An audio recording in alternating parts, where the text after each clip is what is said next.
Halo Tribuners, kembali lagi bersama saya Vicky Uswatun Hasanah dalam program Selebrasi Lokal 2022. Nah Tribuners, event sepak bola terbesar sudah ada di depan mata nih. Besok sudah mulai berlangsung nih Tribuners. Jadi kali ini kita akan membahas prediksi pertandingan Prancis versus Australia nih bersama narasumber kita hari ini, Bung Majid. Halo Bung Majid. Halo Mbak Vicky. Halo, gimana kabarnya nih? Alhamdulillah, masih sama seperti kemarin, sehat selalu. Alhamdulillah. Selain Bung Majid, kita juga hadir Mas Alfa. Nih, gimana kabarnya nih Mas? Siap, alhamdulillah baik. Alhamdulillah. Nih kalau melihat pertandingan Prancis versus Australia, kira-kira menjagokan siapa nih, Bung Majid? Kalau saya pilih tetangga Indonesia aja yang dekat-dekat aja dulu. Pilih Australia. Kenapa tuh? Ya kalau Australia, karena kita tahu permainannya ya bisa dibilang Eropa yang ada di Asia.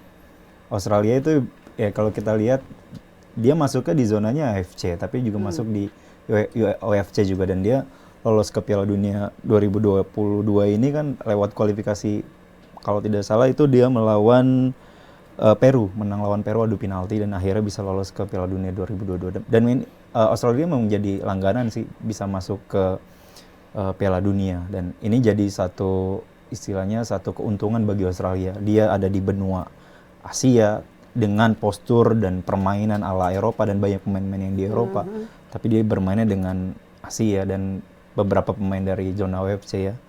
Ini jadi keuntungan bagi Australia. Jadi mengapa saya bilang kalau untuk pertandingan melawan Prancis ini, walaupun notabene Prancis sebagai tim besar di daya kita lihat ya, kita lihat nanti di pertandingan, tapi ya saya lihat Australia punya kans besar di Piala Dunia saat ini. Gimana nih pendapatnya Mas Al nih? Punya kans besar nih katanya.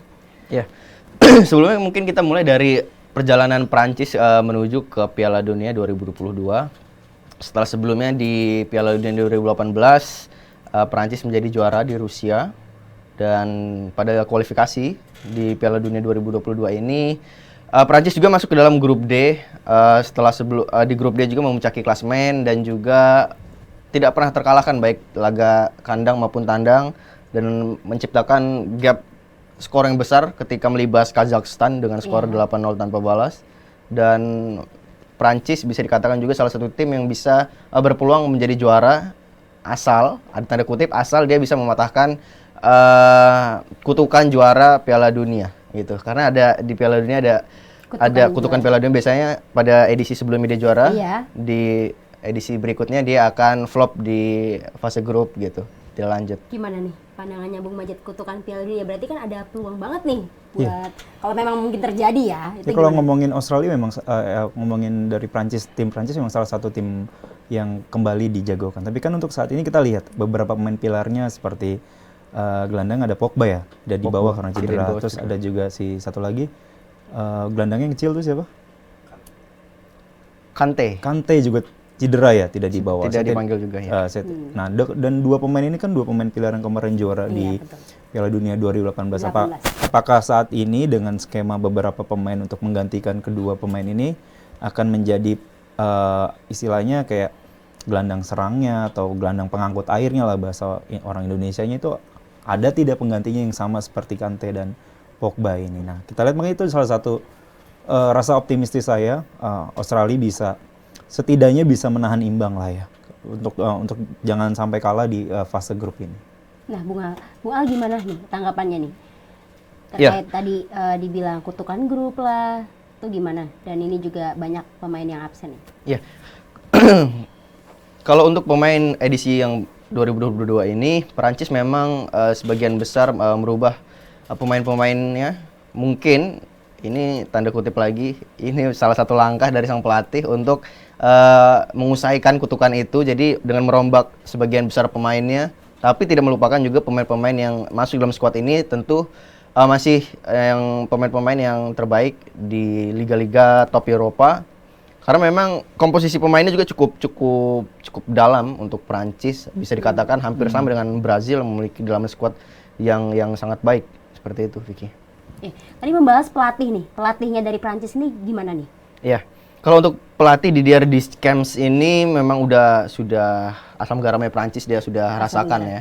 Dari zaman dia sebagai pemain, dia pernah jadi juara juga di edisi 90-an kalau saya tidak salah. Dia pernah angkat trofi Piala Dunia juga saat menjadi pemain, dan kemudian kembali bisa edisi sebelumnya bisa meraih Les Blues bisa mengangkat trofi lagi, dan tentu ini akan menarik karena memang Didier Deschamps pasti memiliki komposisi-komposisi terbaiknya di musim ini. Terlebih untuk laga pembuka dia akan melawan Australia. Pasti ini akan memberikan kejutan karena memang laga pertama adalah laga penentu untuk pertandingan selanjutnya. Nah, Bung Majid tanggapannya gimana nih? Pelatihnya ini memiliki komposisi yang bagus dan track recordnya juga bagus nih, gimana? Iya. Kalau dari pelatihnya sendiri? Kalau dari pelatih sendiri memang benar kata Bung Alfa, memang skuad dari tim Prancis ini memang sangat padu. Begitupun dengan walaupun beberapa pemain pilarnya keluar akan masuk pemain. Cuman yang kita depan ya ada Mbappe itu ya salah Ada satu Mbappe, masih pemain tetap muda langganan. yang paling lagi bersinar lah sekarang. Nah itu ya pemain-pemain belakang Australia yang saya bilang ada beberapa pemain yang harus bisa mewaspadai dari Mbappe atau pergerakan-pergerakan cepatnya. Ada salah satu pemain bintang dari Australia namanya Graham Arnold. Itu dia malah dia bukan menyatakan pemain bintang, tapi dia sosok striker yang akan bisa menjadi momok menakutkan juga bagi dari Prancis juga ini. Momok menakutkan nih katanya pemain bintangnya. Gimana nih pemain bintang dari Prancis sendiri siapa nih? Kalau untuk bicara pemain bintang di setiap lini, Prancis pasti memiliki pemain bintang mulai dari kiper hingga striker. Dari kiper ada Hugo Lloris yang bersama Tottenham ya cukup baik dalam beberapa pertandingan terakhir, dan dalam edisi dengan membela negara juga dia cukup baik. Lalu pemain-pemain belakang juga diisi dengan pemain-pemain yang memang bertalenta, seperti pemain-pemain yang bermain di Liga Eropa. Ada Varane dari MU, kemudian ada yang dipanggil lagi Benjamin Pavard dari Munchen dari Liga Jerman. Ada juga Koundé yang cukup sensasional juga di Barcelona, dan kemudian beranjak ke gelandang. Ini cukup dalam juga skuadnya lini tengah dari Prancis. Ada Camavinga, lalu ada Tchouaméni dari Real Madrid, dan pemain-pemain lainnya seperti kalau untuk pemain depan striker ya kita sudah tahu lah, tadi dari dibahas juga Kylian Mbappe, Griezmann, dan lain-lain itu cukup menarik. Lalu ada Ousmane Dembele yang bersama Barca. Dan kalau menurut saya PR yang terbesar yang harus dihadapi Australia adalah serangan-serangan terarah dari Prancis yang tentu akan merepotkan barisan pertahanan Australia. Gimana tanggapannya Bung Majid nih? PR terbesar nih katanya. Iya kalau Australia untuk saat ini kayak saya pikir kan kalau dulu kan ada nama kayak Tim Cahill, ada si Harry Kewell, ada si Mark Viduka. Untuk saat ini ya saya tahu cuma ada satu nama itu si Graham Arnold. Saya mungkin kurang tahu karena beberapa pemainnya mungkin banyak yang main bukan di Liga Australia tapi di Liga Eropa, kayak ada di Liga Skotlandia. Dan benar tadi saya bilang ini tim Australia ini merupakan tim Eropa yang mencar sendiri gitu. Jadi untuk perawakan ya hampir sama dengan tim-tim Eropa lainnya. Kalau melihat permainannya, gaya permainannya mungkin sama kayak Britania Raya itu ada Inggris, ada Wales, ada Irlandia. Nah Australia ini mirip-mirip mereka karena masih satu serikatan, gaya permainannya sama.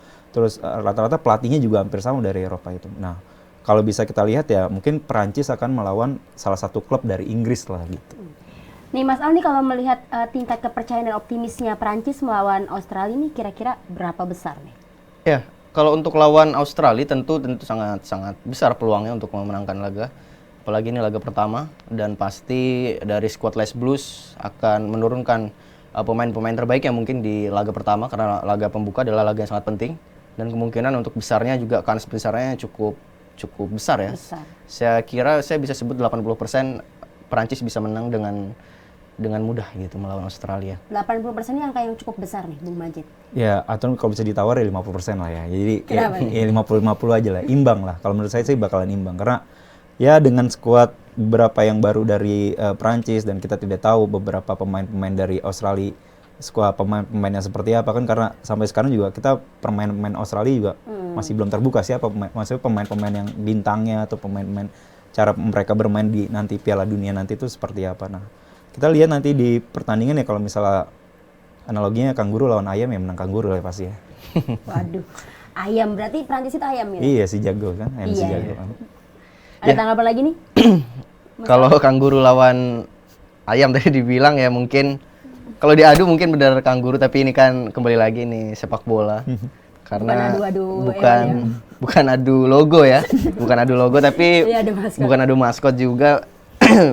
Kalau menurut saya masih sama seperti tadi, dan sang ayam inilah yang akan berkokok keras di Qatar nanti.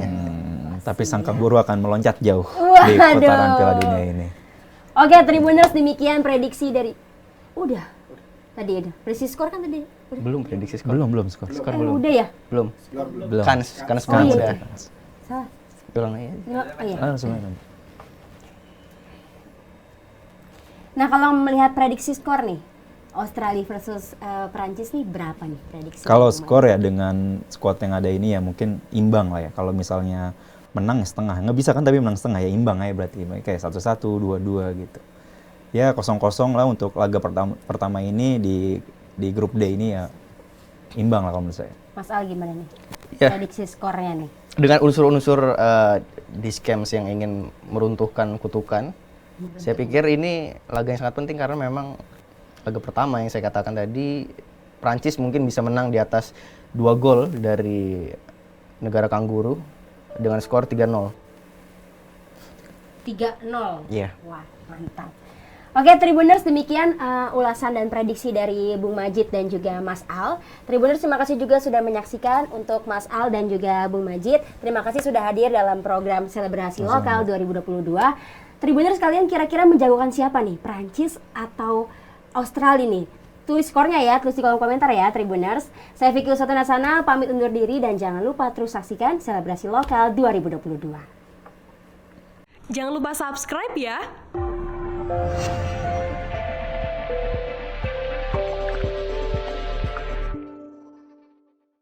Jangan lupa subscribe ya.